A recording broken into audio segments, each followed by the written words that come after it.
Hi, Liam.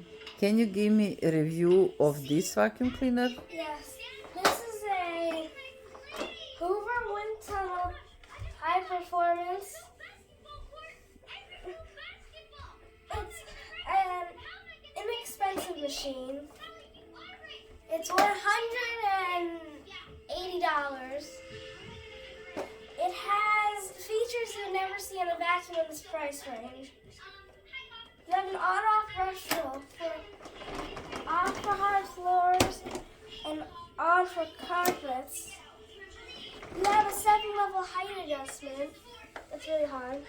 You get a HEPA filter and you get a big dirt bin. You have a fingertip handle power switch, and for a machine in this price, you have a long hose. Is this really long? Yes. But unlike it has a long hose, so comparing to that one, what's the difference of what the difference is?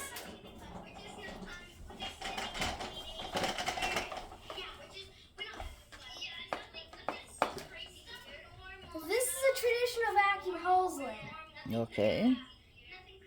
very short, and this is only an $80 vacuum, and it's still not that long. So still, if you're spending, you could get $100 more to actually get a vacuum with a longer hose, which is very nice. Because people have, if you have like big houses, you need a long hose. Also, this has a very long cord at 40 feet.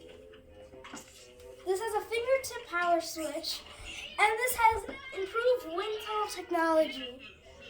That has the air path right here and goes into the dirt like that. This has a telescoping extension wand and really, so you can get even higher.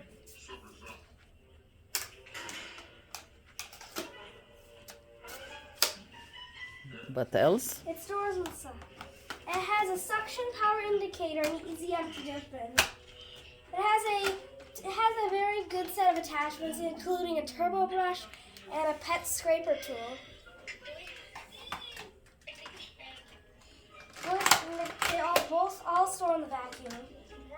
This can reach low if you need to get under furniture. This has a HEPA filter that traps the dust in the air. It has a cord clip up here and it has a nice handle. It has very good deep cleaning carpets. It's easy to push, and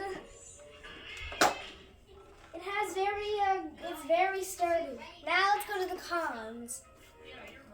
This is a heavy vacuum. I cannot lift this. Traditional vacuums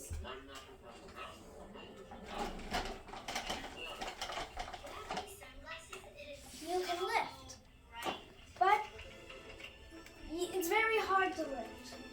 Also, in the case of brushless shutoffs, you do just get straight suction, which is great for not scattering, but it tends to leave a lot of dirt behind. Like traditional vacuums, this vessel has the brush roll always on. So if you're cleaning if you're cleaning hard floors, even if you encounter something harder, usually this kind of system will just leave it behind. This will suck it up. And by another meeting, the filtration on this is not that good. Not good. This is not a sealed system. It is not. This is not going to trap all the dust in your air. Also, it tends to get very dirty and dusty filled. Like the cyclones can get dirty easily. Now the hose is where it has a long hose, but here's the one thing that you wouldn't like about it. What you don't like about it is that its long hose really distributes something. You see, this is where hose comes into the dirt bin. But you can't access this fully, so you can't put a broomstick. Just like Bissell, what you can do is twist the entire thing. So you can actually take this off and this is off and pull the dirt. This, even if you take the dirt bin off and that, you have to untake it out and then you have to feed something through it. That's very hard to do. Also, it tends to be bulky on some carpets. It tends to be bulky. It's not as easy to push. Also, its handle is very heavy. Like a traditional vacuum, the handle's very light. But this, very well. Also, this has the wind tunnel technology. But what does it not do? What does it not do? It doesn't get this side of the dirt. This side always gets dirty. This side literally just sucks up dirt and then keeps it here. And then unlike traditional vacuum, it's very hard to get under. If you're comparing that to a Bissell, then you'll see that it can get a bit under. But you can do it again. Also, the turbo brush and hose and cord are all jammed together. You can either access one or the other, but not both. That's it. That's the review for the Hoover Wind Tunnel High Performance. Bye, guys.